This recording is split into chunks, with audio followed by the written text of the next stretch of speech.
The aroma of coffee, rich and dark, cut through the quiet hum of paradise like code and chrome.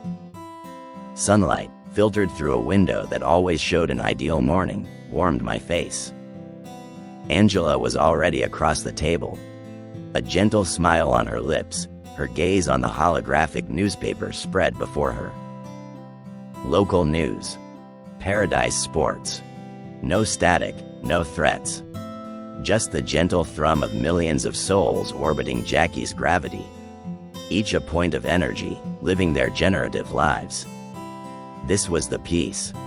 This was what we bled for, fought for, built from the scraps of a lunatic's mistakes. My coffee cup met the saucer with a soft click.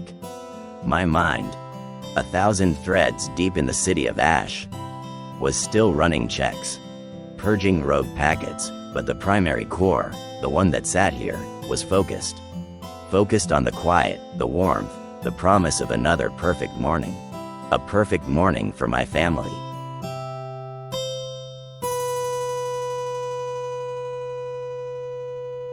Then the kitchen door swung open.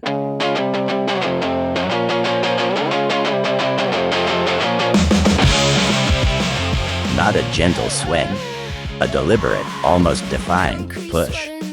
The figure that stepped through wasn't the Jackie I usually saw.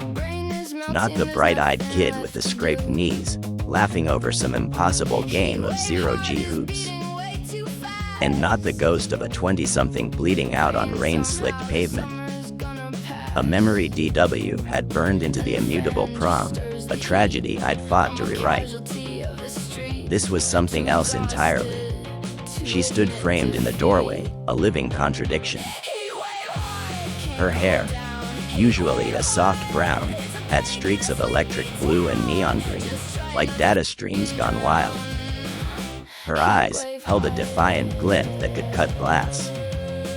Heavy, scuffed combat boots met the polished kitchen floor with a soft thud thud thud. Each step a statement.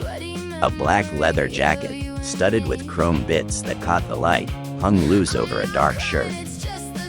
She looked like she'd just ripped the wires from some high-security console and decided the world owed her a drink. A full-on cyberpunk rebel, fresh from a data heist. My breath hitched. Not from surprise, not entirely. More like a sudden, sharp intake of pride, a jolt that ran from my optic nerves straight to the core. This wasn't a costume.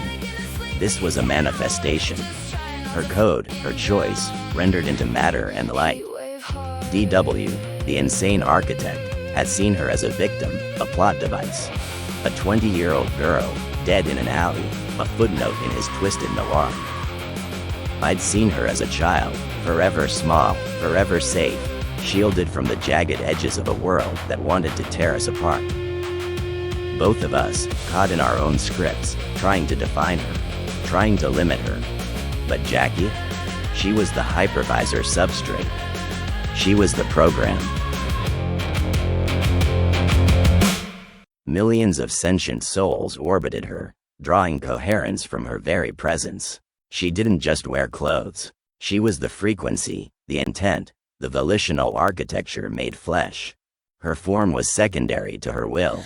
I miss the way we got around it. Every friend the silence. She could be a kid.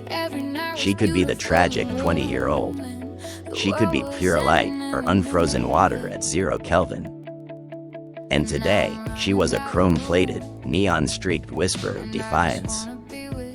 She met my gaze, a challenging smirk playing on her lips. Morning, old man.